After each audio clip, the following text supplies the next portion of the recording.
Dialogue میں آپ کو کہتے ہیں خوش آمدید۔ حکومت بیک وقت تمام ہی سیاسی جماعتوں سے کسی نہ کسی سطح پر الجھ چکی ہے۔ تحریک انصاف اور نون لیگ کی سیاسی کھینچا تانی تو گزشتہ 3 برس سے جاری ہے، لیکن اب حکومت نے اپنے اہم اتحادی کے ساتھ بھی سینگ پھنسا لیے ہیں۔ حکومت اور پیپلز پارٹی میں نہروں کے معاملے کو لے کر معاملات بڑھتے بڑھتے اتحاد ختم کرنے کی دھمکیوں تک جا پہنچے ہیں۔ پیپلز پارٹی نہروں کے منصوبے کو سرخ لکیر قرار دیتے ہوئے حکومت سے الگ ہونے کی دھمکی دے رہی ہے، تو حکومت پیپلز پارٹی کی جارحانہ بیان بازی کے باوجود پر اعتماد ہے کہ یہ محض بیان بازی سے زیادہ کچھ نہیں، اور پیپلز پارٹی کسی بھی صورت اتحاد ختم کر کے جیسا انتہائی اقدام نہیں اٹھائے گی۔ ان کے اس اعتماد کی وجہ شاید یہ ہے کہ خود پیپلز پارٹی کی سینئر قیادت منظر عام سے غائب ہے، جبکہ دوسرے درجے کی قیادت بے بس اور فیصلہ سازی کا اختیار نہیں رکھتی۔ اس کے علاوہ ان دونوں جماعتوں میں ترقیاتی فنڈز اور پاور شیئرنگ کے معاملات بھی جوں کے توں ہیں۔ پیپلز پارٹی کا اگلا لائحہ عمل کیا ہوگا، اور کیا حکومت سے الگ ہونے کی بات محض سیاسی بیان بازی تک محدود رہے گی یا عملی شکل بھی اختیار ہو سکتی ہے؟ ان معاملات پر بات کرنے کے لیے ہمارے ساتھ موجود ہیں پاکستان پیپلز پارٹی کے سینئر رہنما اور سیکرٹری اطلاعات ندیم افضل چند صاحب۔ بہت شکریہ چند صاحب آپ کے وقت کا۔ سر، پہلے تو آپ کو سیکرٹری اطلاعات بننے پر مبارکباد دیتے ہیں، لیکن اس کے بعد ایک سوال بھی ہے کہ آپ کو نہیں لگتا کہ intra party election peoples party کی اسی طرح خاموشی سے ہو گئے جیسے پی ٹی آئی کے ہوئے، اور آپ لوگ بھی اسی پر تنقید کرتے تھے؟ دیکھیں جی، ہمارے الیکشن چپ چاپ تو نہیں ہوئے، خیر، لیکن کیونکہ ابھی صرف 4 سیٹوں پہ الیکشن ہوئے ہیں، باقی الیکشن جو ہے وہ جب پروونشل اور ڈسٹرکٹ لیول پہ آتے ہیں اصل شور تو وہاں مچتا ہے، اور ان سیٹوں پہ کوئی زیادہ کمپٹیشن بھی نہیں ہوتا، تو میرے خیال میں اس لیے شور کم سنتے۔ دوسرا، ملک میں اور بہت شور شرابے ہیں نا، یہ تو چھوٹی سی چیز ہے، جب دوسرے شور سنائی دے رہے ہوں تو چھوٹا شور سنائی نہیں دیتا۔ ٹھیک ہے چند صاحب، یہ بتائیے گا، ویسے تو آپ اپنے بہت ہی کھرے بیانات کے لیے اور سچ بولنے پر جانے جاتے ہیں، اور اپنی تبصروں میں بعض دفعہ آپ کھل کر کئی دفعہ پی ٹی آئی کی حمایت بھی کر دیتے ہیں، موجودہ حکومت پیپلز پارٹی پر بھی اکثر پالیسیز پر تنقید کر دیتے ہیں، تو چونکہ عہدہ ہے آپ کے پاس، تو کیا آپ کو پیپلز پارٹی اب کھل کر بولنے کی اجازت دے گی؟ دیکھیں جی، پیپلز پارٹی میں تو کبھی بھی قدغن نہیں ہے، ہم پارٹی پالیسی کو ہم نے ٹو کرنا ہوتا ہے، اور پارٹی کے اندر ہم کھل کے بات کرتے ہیں، لیکن جب آؤٹ آف دی پارٹی کو بات ہو تو وہ ہماری پالیسی تقریباً ایک جیسی ہوتی ہے۔ پہلے میں اپنی ذاتی رائے بھی دے لیتا تھا، اب کیونکہ میں پارٹی کا سپوکس پرسن ہوں تو اب میں پارٹی کی رائے دوں گا، اپنی ذاتی رائے تو اب میں نہیں دے سکتا۔ پہلے یہ فرق یہ ہے، پہلے میں اپنی رائے بھی دے لیتا تھا۔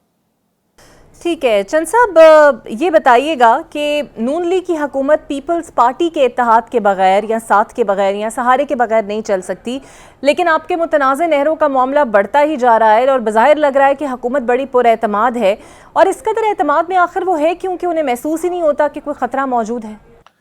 دیکھیں جی، میرے خیال میں تو ان کو بات سننی چاہیے، یہ جمہوریت کے لیے اور پارلیمانی نظام کے لیے کوئی اچھا شگون نہیں ہے، لیکن تاریخ میں لکھا جائے گا کہ کون کس پارٹی نے پارلیمانی نظام کی بہتر خدمت کی، یا پارلیمان کو مضبوط کیا، یا حکومتوں کو مضبوط کرتے کرتے پارلیمان کو تو نہیں کمزور کر دیا، اتحادیوں کو تو نہیں زج کرتے کرتے اس نظام کا تو نہیں بٹھا بٹھا دیا۔ تو یہ ایک تاریخ لکھی جاتی ہے، اور اس میں اس سے پہلے پیپلز پارٹی نے بھی اتحادی حکومتیں کی ہیں، اور 2008 سے 2013 تک بھی اتحادی حکومت کی ہے، اس سے پہلے بھی ہم نے کولیشن حکومت میں رہے ہیں، تو پہلے بھی نون لیگ کا ایک ٹریک ریکارڈ ہے اتحادیوں کے حوالے سے، اور ہمارا ایک اپنا ریکارڈ ہے۔ تو یہ اب لوگوں نے فیصلہ کرنا ہے کہ کون پارٹی جو ہے وہ دوسروں کا بہتر دھیان رکھتی ہے نظام کو چلانے کے لیے، یا ویسے بھی عزت دیتی ہے اور اتحادیوں کی باتوں کو اہمیت دی جاتی ہے، اور ایک کنسلٹیٹیو پروسیس ہوتا ہے ایشوز کے اوپر، پالیسیز کے اوپر، کہ کوئی مشاورت ہو جائے۔ لیکن اگر کوئی سولو فلائٹ کرنا چاہتا ہے تو یہ اس کی مرضی ہے، تو پھر سولو میں سولو ہی ہوتا ہے، آخر دم تک پھر بندہ سولو ہی رہتا ہے۔ اچھا سر، ایک تاثر یہ بھی تھا کہ پیپلز پارٹی کو لگتا تھا کہ وہ بند دروازوں کے پیچھے نون لیگ کو قائل کر لے گی، سمجھا لے گی، لیکن ناکام ہوئے، اور تقریباً تمام ہی معاملات پہ حکومت پیپلز پارٹی کو بیک فٹ رکھنے میں کامیاب ہو گئی ہے۔ دیکھیں جی، کوئی خاص وجہ نہیں ہے، پیپلز پارٹی کا ایک تو ڈومیسائل کا بھی ایشو ہے، ہماری ڈومیسائل کیونکہ سندھ کا بنایا جاتا ہے، اور ہم پنجاب میں بڑا بائی ڈیزائن پیپلز پارٹی کو ایک لمبا عرصہ میں رگڑا لگا کے کمزور کرنے کی کوشش کی جاتی رہی ہے، لیکن پیپلز پارٹی جب تک مزدوروں کے مسائل ہیں، کسانوں کے مسائل ہیں، اسٹوڈنٹس کے مسائل ہیں، ورکنگ کلاس کے، مڈل کلاس کے مسائل ہیں، تو جب وہ اپنے مسائل کا کوئی تاریخی طور پہ حل دیکھتے ہیں یا اس سے پہلے کوشچن دیکھتے ہیں یا آئندہ ان کو کوئی امید ہوتی ہے کہ مڈل کلاس کی یا لوئر مڈل کلاس کی کون سی پارٹی ہے، تو ان کو پیپلز پارٹی کے علاوہ کوئی اور جماعت نظر نہیں آتی آج بھی۔ باقی ایلیٹ کلاسز کی، مافیاز کی، اشرافیہ کی اپنی پارٹیاں ہیں اور طاقت کا نشہ بھی ہوتا ہے۔ جب طاقت کا نشہ اترے گا تو پھر عوام یاد آتی ہے، اور پیپلز پارٹی کیونکہ عوام کے درمیان والی پارٹی ہے تو اس لیے ذرا جب اس وقت تو عوام کمزور ہے تو سمجھے ہماری پارٹی کی رائے بھی کمزور ہے۔ اچھا چند صاحب، نون لیگ کا ایک سالڈ پوائنٹ ہے اور وہ یہ کہتے ہیں کہ وہ نئی نہروں کو اپنے حصے کے پانی سے سیراب کریں گے، تو اگر پنجاب ایسا کرنا چاہتا ہے تو پھر سندھ کو اعتراض کیا ہے، مسئلہ کیا ہے؟ دیکھیں پنجاب جو ہے نا وہ کوئی صرف بیوروکریسی کا یا 7 کلب کا یا 8 کلب کا GOR کا پنجاب نہیں ہے۔ پنجاب ہمارا کاشتکاروں کا ہے، پنجاب ان مزدوروں کا ہے۔ آپ نہر لوئر جہلم میں جائیں، آپ ہیڈ رسول پہ جائیں، منگلہ ڈیم میں جائیں، آپ بلو کی جائیں، آپ دریائے ستلج کی حالت دیکھیں، آپ یہ راوی کی حالت لاہور کے ساتھ دیکھ لیں، تو پنجاب تو ان نہروں کا، ان دریاؤں کا پنجاب ہے۔ اب جو بیوروکریسی یا جو اشرافیہ فیصلہ کرتی ہے ان کو تو یہ بھی نہیں پتا کہ کون سے علاقوں کو نہری پانی لگتا ہے اور کون کو ٹیوب ویل کا پانی لگتا ہے، اور کون بارانی علاقے میں اور نہری علاقوں میں فرق کیا ہے، یا نہری نظام کا کس راجبہ میں، کس مائنر میں، کس براج پہ کتنے کیوسک پانی بہ رہا ہے۔ اور آج جو ہماری حالت ہے، کنوں کے علاقے کو کتنا پانی چاہیے، آم کے علاقے کو کتنا پانی چاہیے، کاٹن کو کتنا پانی چاہیے، گنے کو کتنا پانی چاہیے، مکی کی فصل کو کتنا پانی چاہیے، چاول کی فصل کو کتنا پانی چاہیے، اور یہ جو پانی ہم لیں گے، پنجاب کا پانی آپ لیں گے، تو بھائی پنجاب کا پانی لے کے آپ آباد زمینوں کو بے آباد کریں گے اور بے آبادوں کو آباد کرنے کے بہانے کریں گے، اور کمیشن کھائیں گے نہر بنانے میں، کمیشن کھائیں گے نئے ڈیم بنانے میں، کمیشن کھائیں گے، ایک ایکسپلائٹ کریں گے کارپوریٹ فارمنگ کے نام پہ، لوگوں کو ایک کارپوریٹ فارمنگ کا ایک دکھائیں گے آئینہ اور بیچیں گے کوئی اور چورن۔ بالکل صحیح۔ چند صاحب یہ بتائیے گا کہ نون لیگ اور آپ کی بحث تو ایک طرف، وہ کھینچا تانی بھی ایک طرف، لیکن مقتدرہ اس معاملے پر کہاں پر کھڑی ہے؟ کیونکہ اعلانیہ نہیں تو غیر اعلانیہ طور پر تو ساری محنت انہی کی ہے۔ دیکھیں جی، مقتدرہ تو اب کھل کے فیصلوں کے اندر شامل ہے، اس میں کوئی شک نہیں، آپ اور میں نہ بھی گئے تو لوگوں کو پتہ ہے۔ تو میرے خیال میں مقتدرہ کو ریاست کی فیڈریشن کو دیکھنا چاہیے، ریاست کو دیکھنا چاہیے کہ ریاست کے اندر بھائیوں کو آپس میں لڑنے نہیں دینا چاہیے، اور نہ ہمارے چھوٹے کسان جو پنجاب کا، سینٹرل پنجاب کا، یا ہمارا یہ جو 10 ڈسٹرکٹ ہیں جن کو آلریڈی پانی، کبھی آپ سرگودا میں شاہ پور برانچ میں 6 مہینے آپ پانی دیتے ہیں، اب 6 مہینے کی جگہ آپ 4 مہینے پانی دیں گے۔ ہمارے راجباؤں میں جہاں 100 کیوسک ہے وہاں 20 کیوسک پانی مل رہا ہے، جہاں 50 کیوسک اپرووڈ ہے وہاں 10 کیوسک مل رہا ہے۔ تو آپ پنجاب کی حالت تو آلریڈی دیکھیں، آپ نئی نہریں بھی ضرور بنائیں، لیکن آپ وہ نہروں والا بھی وہی نہ کریں نا کہ جو غریبوں کی رہائش ہے اس کا اور سیکٹر ہوتا ہے، جو اشرافیہ کی رہائش ہے اس میں اسٹریٹ لائٹیں اور پارکس اور سکولز اور طرح کے بنتے ہیں۔ تو پاکستان کو ایک ہی رہنے دے، پاکستان 2-3 قسم کا نہ بنائیں کہ اشرافیہ کا اور پاکستان ہے، ایکسپلائٹرز کا اور ہے، کارپوریٹ کا پاکستان اور ہے، اور عام مزدوروں کا، کسانوں کا، سٹوڈنٹس کا، لوئر طبقے کا پاکستان اور ہے۔ تو یہ پاکستان کے فائدے میں نہیں ہوگی یہ بات، اور صوبوں کو آپس میں نہ لڑائیں، سندھ کو پنجاب کے ساتھ، پنجاب کو KPK یا KPK کو بلوچستان کے ساتھ۔ میرے خیال میں یہ جو آپ فیصلے اس وقت جو بھی کر رہا ہے، خواہ حکومت کر رہی ہے یا کوئی اور کر رہا ہے، میرے خیال ہے ملک کے لیے بہتر فیصلے نہیں ہو رہے۔ بالکل ٹھیک۔ ندیم صاحب، آپ لوگ اکثر یہ اعتراض کرتے ہیں کہ وفاق جو ہے وہ پنجاب کو سپورٹ کرتا ہے، لاہور ساہیوال موٹر وے کی منظوری دے دی گئی، حیدرآباد سکھر موٹر وے کو نہیں بنایا گیا، یہ چکر کیا ہے؟ کیونکہ ہم نے 2 دن پہلے ہی دیکھا کہ پورے پاکستان کی عوام کی ریلیف کا معاملہ ہو تو وزیر اعظم نے پیٹرولیم مصنوعات کی ریلیف پر انہیں وہ ریلیف نہیں دیا، بلکہ بلوچستان کو، یعنی کہ بلوچستان کے صوبے کو وہ ریلیف فراہم کر دیا۔ اب بتائیں وہ اور کیا کریں، اور بطور پیپلز پارٹی کے رہنما اور پیپلز پارٹی کا اس پیٹرولیم مصنوعات والے فیصلے پر موقف کیا ہے؟ آپ مجھے دیکھیں نا، ہم ٹی وی پہ بیٹھے ہیں، اب جائیں ہمارے علاقوں میں، رورل ایریاز میں جائیں، آپ کو رورل ایریا میں کبھی کوئی اچھا پارک نظر آیا ہے؟ کبھی کوئی آؤٹ سٹینڈنگ سکول نظر آیا ہے؟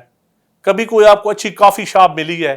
کبھی آپ کو کوئی اچھا کلب ملا ہے کسی دور دراز علاقے میں, کبھی کوئی اچھا ہاسپٹل ملا ہے آپ کو دور دراز علاقے میں, اور آپ لاہور میں جائیں یا بڑے شہروں میں جائیں یا پوش ایریاز میں جائیں تو یہ اور پاکستان ہے. تو پھر ہمارا یہی مطلب ہے کہ آپ نے اگر موٹر ویز بھی بنانی ہے تو پسماندہ علاقوں میں پہلے بنائیں, پسماندہ علاقوں کی آپ ہیلپ کریں, بلوچستان کی ضرور کریں, لیکن بلوچستان کا پیسہ وہاں کی اشرافیہ یا بیوروکریسی یا سردار یا فیصلہ کرنے والے تو نہ کھا جائیں نا, عوام تک پیسہ لگے. اس سے پہلے 18ویں ترمیم کے بعد اربوں روپیہ کہاں گیا ہے, اس کا حساب بھی ہونا چاہیے. اب دیکھیں جو گیس کمپنی سے پیسے لیے جا رہے ہیں, ریکوڈیکس سے لیے جا رہے ہیں, اور جو بڑے بڑے منصوبوں سے اسمگلنگ کی بعد میں جو پیسہ اکٹھا کیا جا رہا ہے وہ عوام کی فلاح پہ بھی لگائیں نا, تو عوام کو نظر آئے پیسہ لگتا ہوا. یہ تو نہیں ہے کہ آپ مطلب ریسٹ ہاؤس بنائیں راول ڈیم کے کنارے 1 ارب روپیہ لگا دیں, اور جب آپ کسی سکول نیچے آپ دیہاتوں کے سکول کہتے ہیں جی چل رہی گورنمنٹ سے پرائیویٹائز کیے جا رہے ہیں, کیا گورنمنٹ ریسٹ ہاؤس کو پرائیویٹائز کرنا پرائرٹی ہے یا سکولوں کو اسپتالوں کو پرائیویٹائز کرنا پرائرٹی ہے؟ تو یہ تھوڑا سا پالیسی کے اوپر ہمیں اختلافات ہیں, ہمارا ذاتی اختلاف کسی سے نہیں ہے. ہم اس ملک کے, یہ پاکستان پیپلز پارٹی نے اس ملک کو بچایا ہے. شہید بھٹو نے آزادی لے کے قیدی آپ کے رہا کروائے تھے نا. اگر آج اس کی بڑی ملیں کو لگی ہوئی ہیں تو شہید بھٹو کے دور میں آئین دیا ہے تو پیپلز پارٹی نے دیا ہے, صوبوں کو خود مختاری دیا ہے تو 18ویں ترمیم میں آصف علی زرداری نے اور پاکستان پیپلز پارٹی نے دی ہے. تو ہم یہی چاہتے ہیں کہ اس پاکستان کو ہم سارے مل کے بہتر طریقے سے آگے لے کے چلیں اور طبقاتی فرق ختم کریں. یہ بتائے گا کہ پیپلز پارٹی پنجاب کو بھی بڑے شکوے تھے اختیارات کے اوپر, اور پاور شیئرنگ کے مسئلے تھے, ترقیاتی فنڈز کے مسئلے تھے, وہ کسی حد تک سالو ہوئے ہیں؟ دیکھیں جی بڑے بڑے مسئلے آ گئے ہیں, اب چھوٹے مسئلے تو پیچھے رہ گئے ہیں.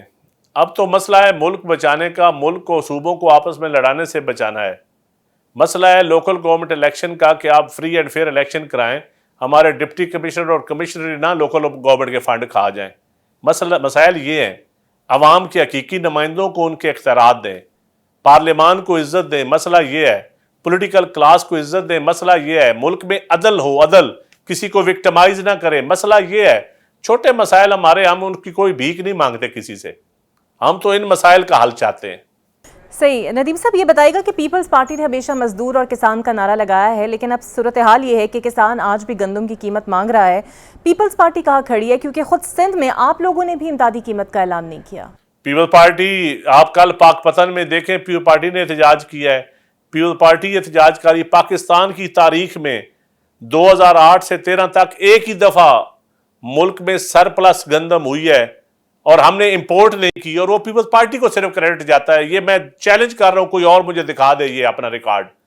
اور کسان کو اگر پیسہ ملا ہے 550 سے 1300 تک قیمت کی ہے تو پیپلز پارٹی کے دور میں ہوئی تھی, اور پھر کنزیومر کو پاسکو کے ذریعے, یوٹیلٹی سٹور کے ذریعے عام آدمی کو گندم آٹا بھی دیا تھا.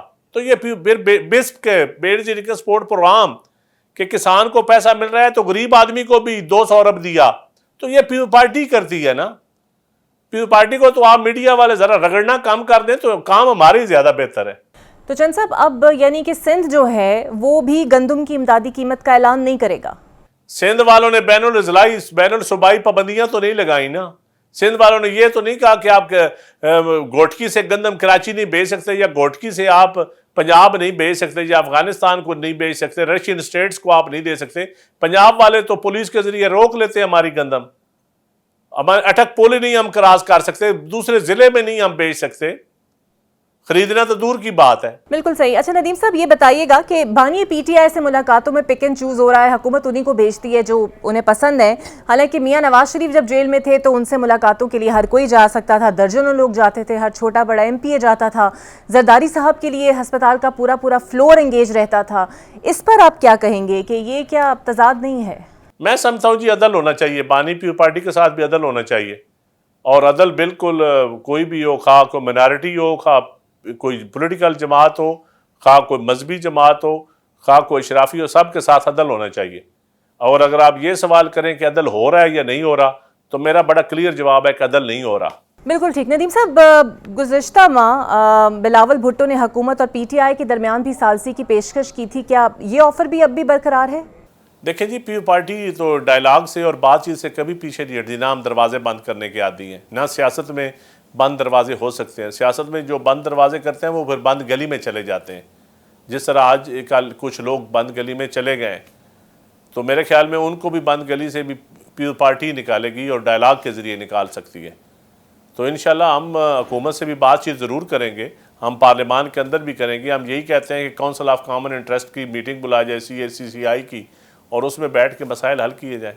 یہی ہمارا مطالبہ ہے کہ پراپر جو فورمز ہیں ان کے پراپر فورمز اگر اپروول دیتے ہیں کہ ایک نہر نہیں 2 نہریں بنا دیں، یا یہ پانی سرپلس ہے اس کو ادھر کریں، مونسون کا پانی کریں، تو ہم چاہتے ہیں کہ ڈیبیٹ ہو سوسائٹی کے اندر، کھل کے لوگ اپنی رائے دیں، پراپر فورمز استعمال ہوں، لوگوں کو پتہ ہو اصل ایشوز کیا ہے، لوگوں کو پتہ ہو کہ یہ پانی وہ علاقہ آباد کرنے سے بے آباد کون سا علاقہ ہوگا، یہ لوگوں کو پتہ ہونا چاہیے، لوگوں کو پھر لوگوں کے نمائندوں کو فیصلہ کرنے دیں۔ شہید بھٹو کے جو قاتل تھے، شہید بھٹو کے خلاف جو تھے، ان کے ساتھ بھی بیٹھ کے ہم نے MRD میں تحریک چلائی جمہوریت کی بحالی کے لیے۔ تو ہم تو اب بھی کہتے ہیں کہ ہم تیار ہیں، کوئی بھی جو بند گلی میں چلا گیا ہے، جو ملک کو آئین کو بچانے کے لیے، ملک کو چلانے کے لیے، ریاست کو مضبوط کرنے کے لیے، ریاست اور عوام کا رشتہ مضبوط کرنے کے لیے پیپل پارٹی ہر وقت تیار ہے بات چیت کے لیے، اور اس میں اپنا کردار ادا کرنے کے لیے بھی تیار ہے۔ Welcome back. پاکستان تحریک انصاف اس وقت اندرونی اور بیرونی طور پر ایک کے بعد ایک مشکلات کا شکار ہے، اور یہ مشکلات کم ہونے کے بجائے مزید بڑھ رہی ہیں، کیونکہ کل بانی PTI سے ملاقاتوں کا دن تھا۔ کل بھی حکام کی جانب سے بانی PTI کی ان کی بہنوں سے ملاقات نہیں ہوئی، جس کے بعد تینوں بہنوں اور چند پارٹی رہنما جیل کے باہر دھرنے پر بیٹھ گئے۔ پولیس کی جانب سے پہلے کی طرح اس بار بھی ان رہنماؤں کو گرفتار کیا گیا، لیکن چند گھنٹوں بعد ہی رہا کر دیا گیا۔ اسی طرح PTI میں ایک دوسرے پر الزامات لگانے کا سلسلہ بھی جاری ہے، اور پارٹی میں پس پردہ مذاکرات سے لے کر مائنز اینڈ منرل بل تک ہر معاملے میں کنفیوژن ہے، اور یہ کنفیوژن اب ان کے ووٹر سپورٹر کو بھی مایوس کر رہے ہیں۔ عید کے بعد حکومت کے خلاف تحریک چلانے کا اعلان بھی اپنی موت آپ مر چکا ہے، کیونکہ ابھی تک نہ تو تحریک کے لیے کوئی میل ملاقاتیں شروع ہوئی ہیں اور نہ ہی اس کے آثار نظر آ رہے ہیں۔ تحریک انصاف کی مشکلات، اندرونی چپکلش اور پارٹی سے جڑے دیگر معاملات پر بات کرنے کے لیے میرے ساتھ موجود ہوں گی پاکستان تحریک انصاف کی رہنما مہر بانو قریش۔ بہت شکریہ مہر بانو۔ ایک بار پھر سے اڈیالہ جیل میں ملاقاتوں والا معاملہ ہائی کورٹ پہنچا، اور آپ کے خیال میں وجہ کیا ہے کہ چند لوگوں کی تو ملاقات ہو جاتی ہے، لیکن بہنوں خاص کر کے سلمان اکرم راجہ کے ساتھ ملاقاتوں پر بھی ایک ایسی غیر اعلانیہ پابندی ہے، کچھ سمجھ نہیں آتی، عدالتیں بھی کہہ دیتی ہیں لیکن ملاقاتیں نہیں ہوتی؟ اس سب کو سمجھنے سے پہلے کہ وجہ کیا ہے، ہمیں یہ سمجھنا ہوگا کہ یہ سبب کس چیز کا ہے۔ یہ سبب ہے کہ اس وقت جو حکومت ہے یا جو صاحب اقتدار ہیں، وہ نہ آئین کو، نہ قانون کو، نہ عدالتی احکامات کو کسی قسم کا بھی ان کو کسی قسم کے طور پہ بھی ان کو امپورٹنٹ سمجھتے ہیں۔ تو اس کی جو ساکھ ہے آپ کی عدالت کی، اس کو روز ہم دیکھتے ہیں کہ پیروں تلے رونتے ہیں۔ دوسرا، میں تو صرف یہ ایک گیس کر سکتی ہوں کہ یہی وجہ ہو سکتی ہے کہ کچھ لوگوں کی ملاقات سے شاید خوف زدہ ہیں، کیونکہ مجھے تو سمجھ نہیں آتی ہے کہ اگر خان صاحب اپنی بہنوں کو مل لیں گے تو کون سی قیامت آ جائے گی۔ کیا اتنا خوف ہے عمران خان کا کہ وہ اپنی بہنوں سے بھی نہیں مل سکتے، یا وہ سلمان اکرم راجہ سے، یا اپنی پسند کے جو پولیٹیکل لیڈرز ہیں جو کہ جماعت کے ہمارے سینئر ترین لوگ ہیں، ان سے اگر ملاقات ہوئے گی تو ایسا کیا ہو جائے گا؟ میرے خیال میں ہمیں یہ سوال پوچھنا چاہیے ہے، اور حکومتی ارکان سے بھی یہ پوچھنا چاہیے ہے کہ کیوں رکاوٹ بنے ہوئے ہیں۔ ایک طرف کہا جاتا ہے کہ حکومت تو نہیں روکے ہوئے، مگر اڈیالہ جیل جو ہے وہ تو پنجاب حکومت کے نیچے آتا ہے، تو اگر اڈیالہ جیل کے سپرنٹینڈنٹ جو ہیں وہ کسی اور کو جواب دے ہیں تو پھر نام لے لیجئے، ہمیں بتا دیجئے کہ ہمیں رجوع کدھر کرنا ہے، کیونکہ عدالت سے رجوع کرنے سے تو کوئی فرق نہیں پڑ رہا۔ حکومت کہتی ہے کہ اس کے بھی ہاتھ بندھے ہوئے ہیں، تو کون ہے وہ طاقت؟ میرے خیال میں سلمان اکرم راجہ صاحب نے اور عمر ایوب صاحب نے ایک اندیا تو دیا کہ کون جیل کو چلا رہا ہے، مگر میرے خیال میں اگر یہ کھل کے بات سامنے آ جائے تو پھر ہمیں بھی معلوم ہو کہ ہم کہاں رجوع کریں۔ اچھا، لیکن دیکھنے میں یہ آ رہا ہے کہ بیرسٹر گوہر علی ظفر اور سلمان اکرم راجہ میں جو کھینچا تانی چل رہی ہے ملاقاتوں کو لے کر، اس کھینچا تانی کا مقصد کیا ہے؟ کیونکہ جو ملاقات میں کامیاب ہو جاتا ہے وہ تو ٹھیک ہے، لیکن جو ان کی ملاقاتیں نہیں ہوتی ان پر مکمکا کا لیبل لگ جاتا ہے۔ نہیں، میرے خیال میں ایک دیکھیے ہماری جماعت میں ایک اختلاف رائے تو ہے، دو فرق سوچوں کا ایک تصادم تو نہیں میں کہوں گی، مگر دو فرق مختلف سوچ جو ہیں جماعت کے اندر، ان کے بیچ میں ایک فرکشن ہے. اس کو ہمیں اپنی طور پر دور کرنا ہوگا، اور مجھے امید ہے کہ ہماری جماعت کی پولیٹیکل کمیٹی اس کے اوپر سوچے گی اور اس کا کچھ کرے گی، کیونکہ یہ ہمیں کرنا چاہیے اور جلد یہ سارٹ آؤٹ ہو جائے گا.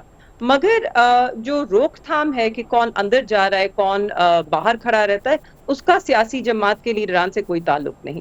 اس کا جو فیصلہ ہے وہ کہیں اور سے ہو رہا ہے. وہ اڈیالہ جیل کے اندر جو بھی اڈیالہ جیل کو کنٹرول کر رہا ہے، یہ وہ فیصلے کر رہے ہیں. تو اس کا کسی چیز سے لینا دینا نہیں. ہم اپنے اندرونی معاملات کو ضرور ہمیں اس پہ نظر ڈالنی ہوگی، اور ہم ڈالیں گے بھی، اور یہ جماعت کے اندر ہی طے ہوں گے.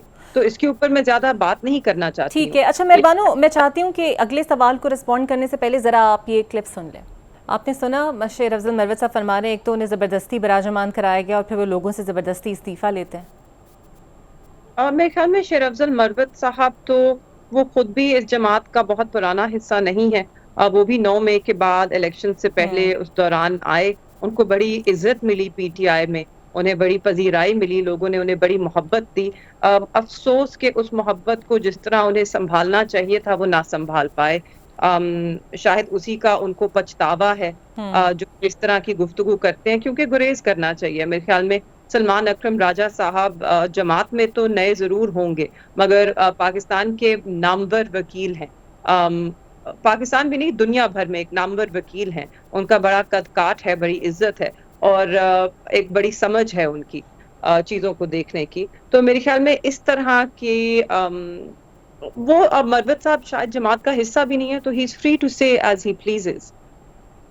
اچھا مہربانو، یہاں پر بانی سے ملاقاتوں پر تو کھینچا تانی ہے، لیکن آپ کے جو والد ہیں شاہ محمود قریشی صاحب، وہ ایک سے زائد بار گلہ کر چکے ہیں کہ یہاں پر جو موجودہ قیادت ہے وہ کوٹ لکھپت میں موجود اسیر کارکنان سے اور رہنماؤں سے آ کر نہیں ملتی، ان سے مشاورت نہیں ہوتی، اور اس میں یاسمین راشد صاحبہ بھی ہیں. آپ کو لگتا ہے یہ گلہ جو ہے وہ بالکل بجا ہے ان کا؟ جی، ایک حد تک گلہ ان کا بالکل بجا ہے، مگر اس کے دو پہلو ہیں. ایسا نہیں ہے کہ کوٹ لکھپت میں کوئی کھینچا تانی نہیں، ایسا نہیں ہے کہ کوئی بھی کوٹ لکھپت میں آ کر مل سکتا ہے. وکلا کے لیے ذرا زیادہ آسان ہے، مگر سلمان اکرم راجہ صاحب جب ایک دفعہ آئے ملنے ملاقات کے لیے تو ان کو بھی بہت مشکلات کا سامنا کرنا پڑا. انہیں 1 گھنٹہ باہر انتظار کرنا پڑا. اندر ہم نے جج صاحب سے دوبارہ آرڈر لیا اور گھنٹے کے بعد ان کو اندر آنے دیا.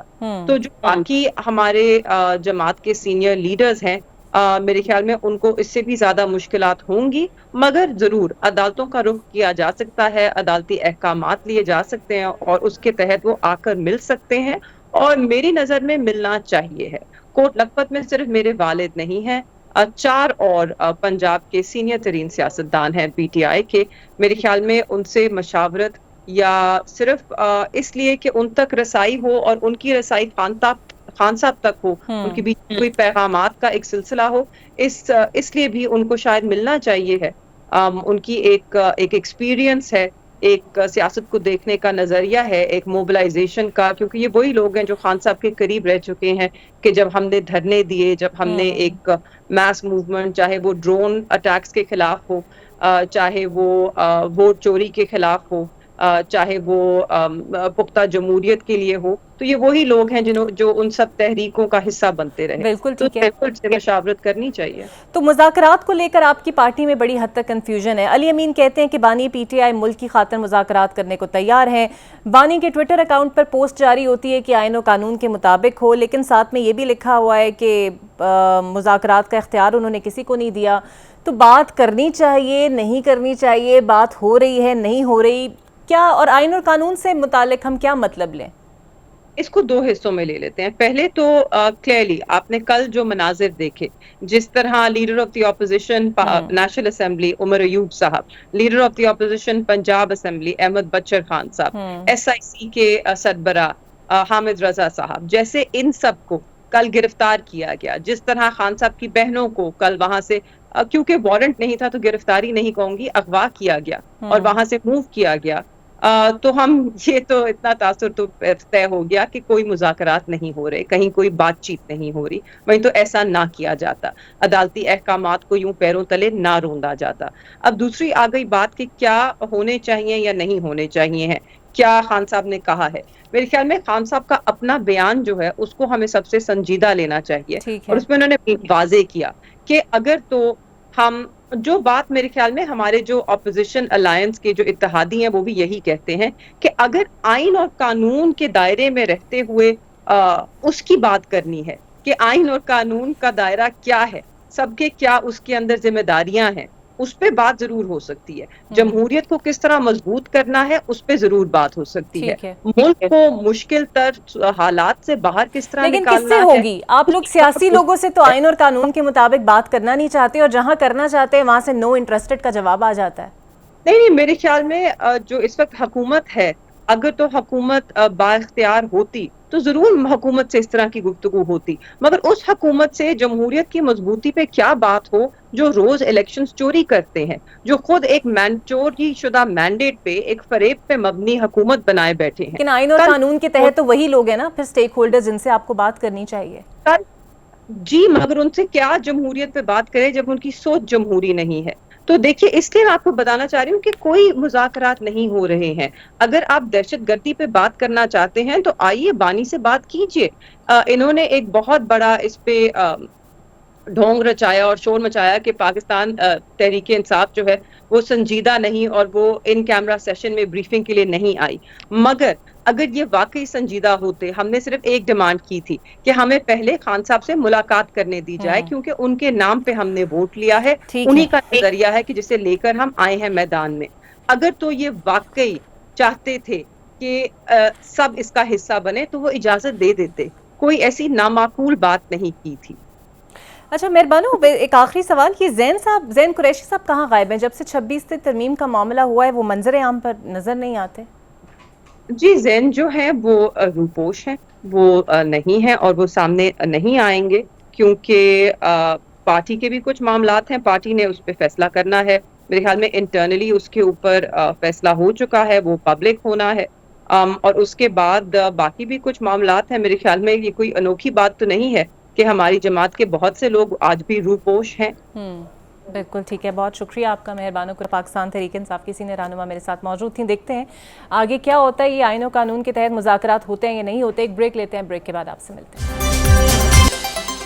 تو میرے ساتھ موجود ہوں گے ماہر قانون بھی ہیں اور عرفان قادر صاحب. بہت شکریہ عرفان صاحب آپ کے وقت کا. عرفان قادر صاحب, عوام کو شکایت ہے کہ مہنگائی کافی زیادہ ہے لیکن حکومتی اقدامات ہو رہے ہیں, چیزیں بہتر ہو رہی ہیں.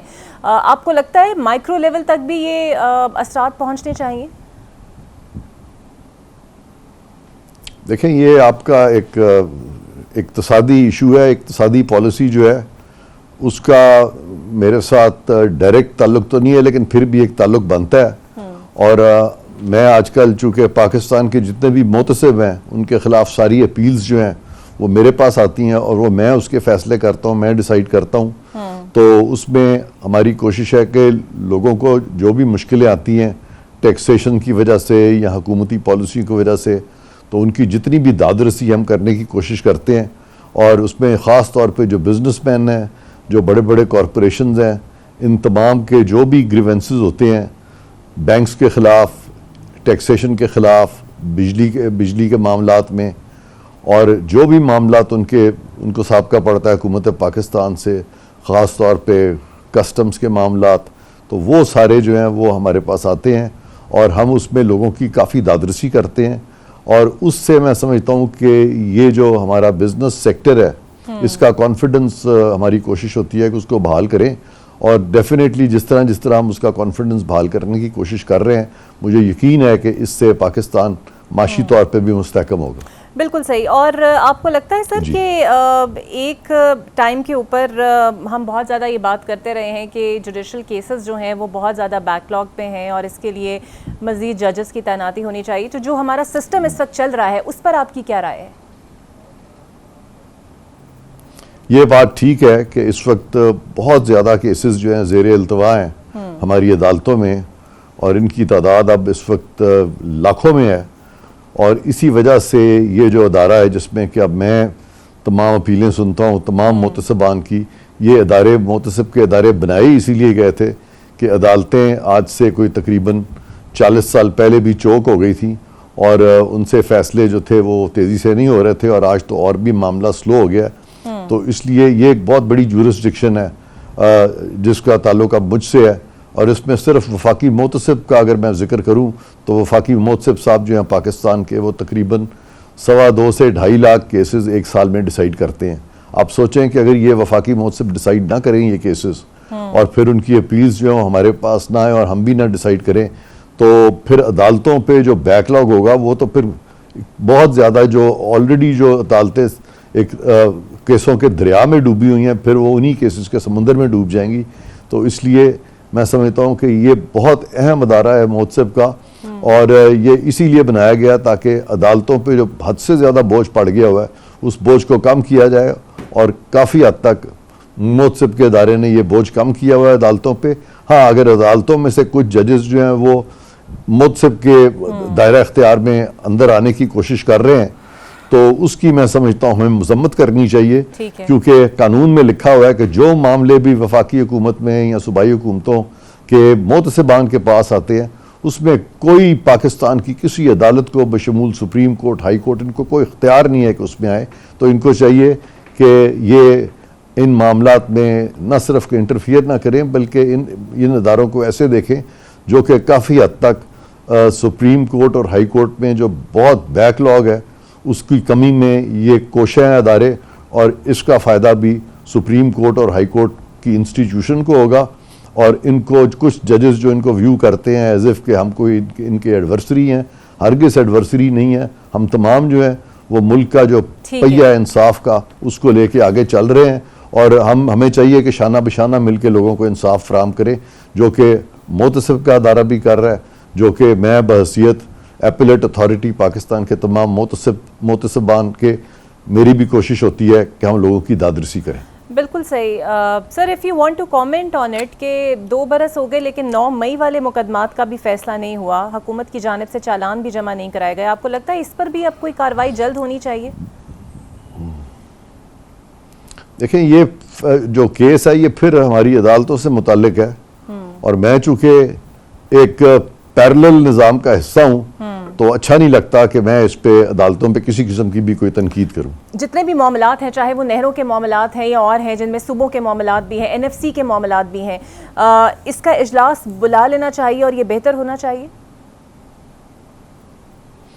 بالکل، جمہوریت میں، دنیا کی کسی بھی جمہوریت میں اس طرح کے جتنے بھی معاملات ہوتے ہیں جو کہ ہم کہتے ہیں کہ یہ نیشنل لیول کے ایشوز ہیں، ان کو ریزالو کرنا چاہیے، اور یہ مل بیٹھ کے ریزالو ہوتے ہیں۔ اس پہ اگر کوئی نشست یہ کرتے ہیں اور کوئی بھی اجلاس بلاتے ہیں تو میں ڈیفینیٹلی اس کو ویلکم کروں گا۔ ٹیکس کے اگر حوالے سے بات کریں تو ہمیں بڑی اسٹرانگلی FBR کی ریسٹرکچرنگ کی ضرورت ہے، اور اس پہ وزیر اعظم بھی اکثر بات کر چکے ہیں اور IMF بھی اس پہ کمپلین کرتا رہتا ہے۔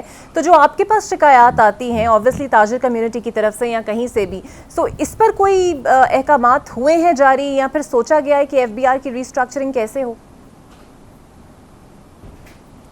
ہمارے پاس یہ جو پالیسی ڈیسیجنز ہیں وہ نہیں ہے، ہمارے پاس پالیسی ہم نہیں مرتب کرتے کہ جو ہمارا ٹیکسیشن سٹرکچر ہے یا FBR ہے اس کا سٹرکچر کیا ہونا چاہیے، لیکن ہم یہ دیکھتے ہیں کہ FBR کے جو ڈیسیجنز ہیں جس میں کہ تمام جو FBR کے آفیسرز ہیں، جس میں کسٹمز ہے، سیلز ٹیکس ہے، انکم ٹیکس ہے، ان کی ڈیسیجن میکنگ ہم دیکھتے ہیں کہ وہ کیا قانون کے دائرے میں رہتے ہوئے وہ ڈیسیجن میکنگ کر رہے ہیں یا نہیں کر رہے ہیں۔ اگر قانون سے ہٹ کے ڈیسیجن میکنگ کرتے ہیں تو اس کو ہم اپنی قانونی اصطلاح میں میل ایڈمنسٹریشن کہتے ہیں، اور وہ تمام معاملات جو ہیں وہ میرے پاس آتے ہیں، اور میں بطور صدر پاکستان کے نمائندے کا ایک پاکستان کی ہائیسٹ اتھارٹی ہوں ان تمام معاملات۔ بالکل صحیح، بہت شکریہ آپ کا عرفان قادر صاحب، صدر پاکستان میرے ساتھ موجود تھے۔ دیکھتے ہیں یہ معاملات اب مزید کس طرح آگے بڑھیں گے اور کیا واقعی قانون اور انصاف کا جو معاملہ ہے ملک میں وہ بہتر سے بہترین ہمیں کب نظر آئے گا۔ مجھے دیجیے اجازت، اللہ حافظ۔